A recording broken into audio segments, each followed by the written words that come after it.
nhớ rồng na ý trồng thì cái tin năng trà sẽ trồng sai trồng phong dư trồng phen sợ đời họ nói do trả nhu nhớ trồ hai con cô mừng khăn cơn khỏe với khăn say nữa nu nó cho nó trứng lo lúa chỉ bù yêu chia yêu chú lúa chỉ bù yêu chia yêu chú là lúa tết chờ và măng là lúa hai linh đó ta chỉ biết gì chỉ trồng biết cho nhẹ hàng na biết thì tôi yêu nhiều đồ tên nó ôn năng nhớ tên nó chỉ một ít thông tin năng từ ấy có một nhiệm lúa nu ấy chỉ sai yêu chia yêu chú na biết ôn năng nhớ giờ một giờ lúa là những tôi yêu chia yêu chú cho là ôi yêu li yêu tu ta xin cho nó trứng lo nó lấy mà lấy trái trái chỉ bún thì chỉ trồng yêu chia yêu chú chê cho nó trứng nó lấy mà lấy lúc họ phê xử lý lấy mà cái ô la lụaยังชั่วบ่ชั่วcùng sầu trái chung vớiยังnhỏ yêu linh đó lấy mà là lấy thế chỉ bún thì chỉ trồng yêu tết chết tết chú nó yêu linh đó thì tao thay cho ít trồng thì chỉ cái tin năng trái cho năng mà cho sẽ là tao sai tao bỏ hai tia bé sò lúc vào nó việc sò tàu bao chín nụ điện nữa trên đây ta cho nhu ta chỉ nói cho nhu nó thì cho nhu cổ thế nè cho yêu trai trả thêm một son đào van đã chế nè nên bà xe sai mù nèขณะนี้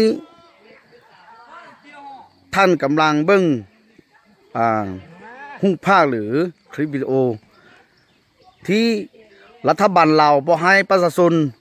เลี้ยงรัฐบาลเราเอาปืนเอาทหารมาคู่มาไล่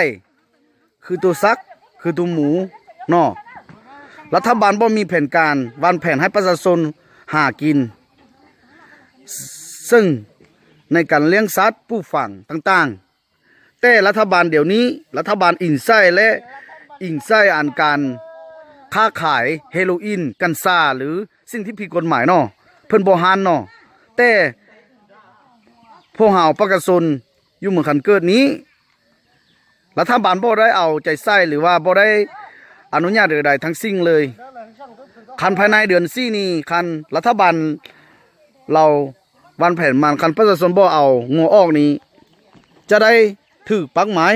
งัวตัวหนึ่งต่อ5 ล้านกีบเนาะและจะเอากองกำลังทหารมาคัดไล่หรือมาจักใส่โทษเข้าคุกเนาะเขามีแผนการแนวนี้ให้ประชาชนเราเฮาเป็นการวนหลายเนาะฉะนั้นพวกประชาชนเฮาขอประท้วงว่ารัฐบาลเฮ็ดแนวนี้ถูกหรือบ่รัฐบาลคิดดีหรือบ่และรัฐบาลมีข้อกฎระเบียบถูกต้องแล้วบ่ขอให้พิจารณาด้วยประชาชนลาวเฮาอยู่เขตนี้ก็บ่ได้เฮ็ดทันการผลิตใดๆแต่งัวนี้อยู่มาตั้งแต่ดั้งเดินแล้วเขตนี้เป็นเขต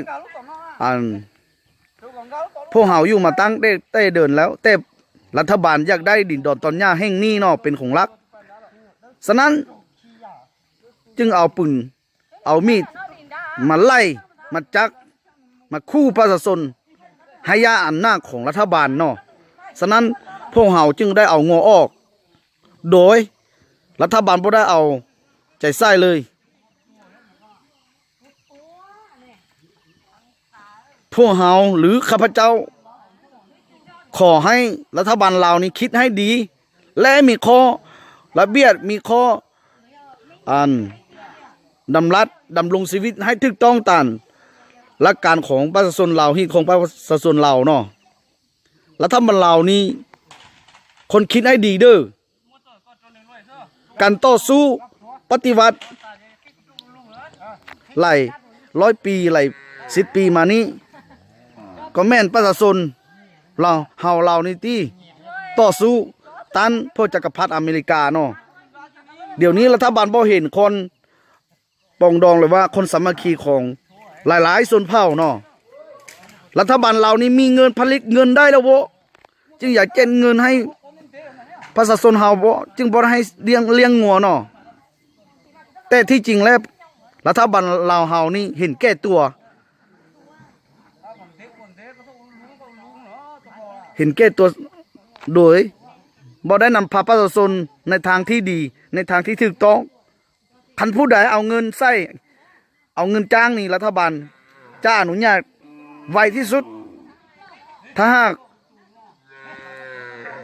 ประชาชนนี่รัฐบาลบ่เบิ่งบ่แยงเลย